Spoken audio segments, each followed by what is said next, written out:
ગીર સોમનાથનું પ્રખ્યાત યાત્રાધામ એટલે પ્રાચી તીર્થ એક એવું પવિત્ર સ્થાન છે જેને 100 વાર કાશી અને એકવાર પ્રાચી તરીકે ઓળખવામાં આવે છે. પિતૃઓના મોક્ષ માટે આ ધામને અનોખું અને શ્રેષ્ઠ સ્થાન માનવામાં આવે છે. સરસ્વતી નદીના પવિત્ર તટ પર બિરાજમાન આ તીર્થ આધ્યાત્મિક શ્રદ્ધાનું પ્રતીક છે. પ્રાચી તીર્થ દેશ વિદેશમાં પ્રસિદ્ધ છે. ખાસ કરીને પિતૃઓના મોક્ષ માટે કરવામાં આવતા ધાર્મિક કર્મકાંડ કારણે આ સ્થળનું મહત્વ અનેક ગણું વધી જાય છે. અહીં વર્ષભર યાત્રિકો પોતાના પૂર્વજોના આત્મશાંતિ માટે આવે છે અને શ્રદ્ધાભાવે પિતૃ કાર્ય કરે છે. પ્રાચી તીર્થમાં સરસ્વતી નદીના કિનારે ભગવાન ધામવર રાયજી બિરાજમાન છે. માન્યતા મુજબ અહીં પિતૃઓના મોક્ષ માટે કરવામાં આવતી દરેક વિધિ વિશેષ ફળદાયી બને છે. પિંડદાન, તર્પણ અને શ્રાદ્ધ જેવી વિધિઓ અહીં વિશેષ રીતે કરવામાં આવે છે, જેમાં હજારો યાત્રિકો ભાગ લે છે. ધાર્મિક ગ્રંથો અને લોકવાયકા મુજબ યુદુકુળના નાશ બાદ ભગવાન શ્રી કૃષ્ણએ પોતાના 33 કોટી યાદવોના મોક્ષ માટે પ્રાચી મોક્ષ પીપળે પિંડદાન કર્યું હતું. માત્ર એટલું જ નહીં, મહાભારતના પાત્ર અને ધર્મરાજ યુધિષ્ઠિરે પણ પાંડવો માટે અહીં શ્રાદ્ધ વિધિ કરી હતી. આ કારણે પ્રાચી તીર્થનું ધાર્મિક મહત્વ વધુ મજબૂત બને છે. આજે ચૈત્ર મહિનો ચાલુ છે. ચૈત્ર મહિનાનો ચોથો દિવસ છે. આખો ચૈત્ર મહિનો આ પિતૃ મહિનો હોવાથી પ્રાચી તીર્થની અંદર ગુજરાત ભરમાંથી દેશભરમાંથી લોકો પિતૃ કાર્ય કરવા માટે અહીંયા આવે છે અને પોતાના પિતૃને તૃપ્ત કરી અહીંયા વિધિ કરી મોક્ષ પીપળે પાણી રેડી અને પોતાના પિતૃની તૃપ્તિ કરે છે. અહીંયા માધવરાયજી ભગવાન સ્વયંભૂ બિરાજમાન છે અને ત્યાં પણ દર્શન કરી લોકો ધન્યતા અનુભવે છે. અહીંયા શિવજી મંદિર પણ જે પાંડવો વખતનો આ ઇતિહાસ છે.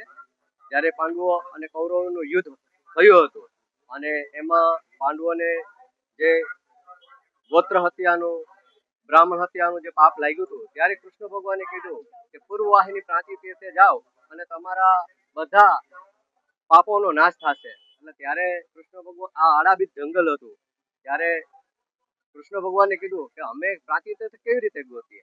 ત્યારે કૃષ્ણ ભગવાને એને કાળા તલ અને કાળો સાંડ જે તીર્થમાં નવડાવવાથી સફેદ થાય તે તીર્થમાં તમારે પ્રાચી તીર્થ માનવાનું. અને ત્યારથી આ માધવરાયજી ભગવાન આ મોક્ષ પીપળો એવી વાયકાઓ છે કે ધર્મરાજ યુધિષ્ઠિરે આ વાયેલો છે અને ત્યારથી આ પ્રાચી તીર્થનું મહત્વ છે. 100 વાર કાશી અને 1 વાર પ્રાચી. આવું છું.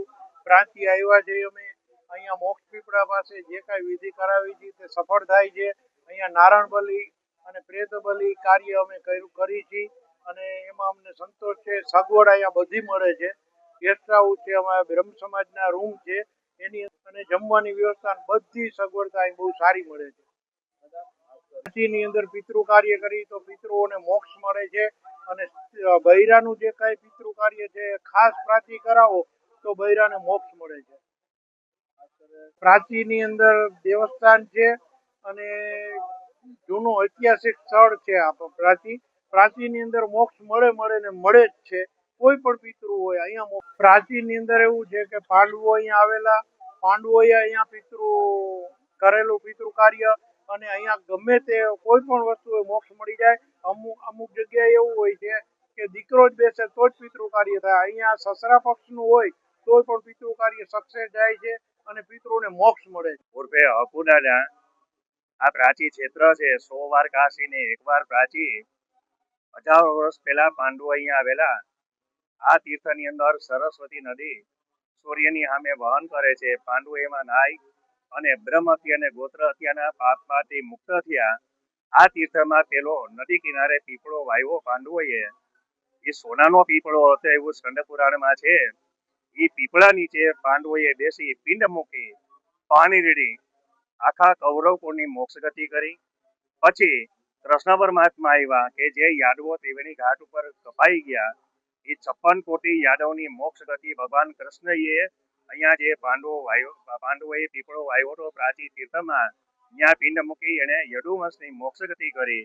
એટલે આ ચૈત્ર માસની અંદર સૂર્ય નારાયણ છે ને મીન રાશિમાં પ્રવેશ કરે એટલે જેટલા પિતૃઓ હોય મોતવાળા કમોટવાળા એ પિતૃઓની મોક્ષ ગતિ માટેનો મોટો મહિમા છે. અને ચૈત્ર માસના 30 દિવસ સરખા હોય છે અને આ તીર્થની અંદર કોઈ પણ પ્રકારના પિતૃઓ મોક્ષ પામે છે. પ્રાચી તીર્થની અંદર પ્રેત બલિ, ભૂત બલિ, નાગ બલિ, વાયસ બલિ, કાગ બલિ, બબરુ શ્રાદ્ધ 84 પ્રકારના શ્રાદ્ધ થાય છે અને આ તીર્થમાં પિંડ મૂકવાથી 71 પેઢીના પિતૃઓ મોક્ષ પામે છે, એટલે ચૈત્ર મહિનાનું મહત્વ વધારે હોય. અરવિંદ સોઢા, દિવ્યાંગ ન્યૂઝ, ગીર સોમનાથ.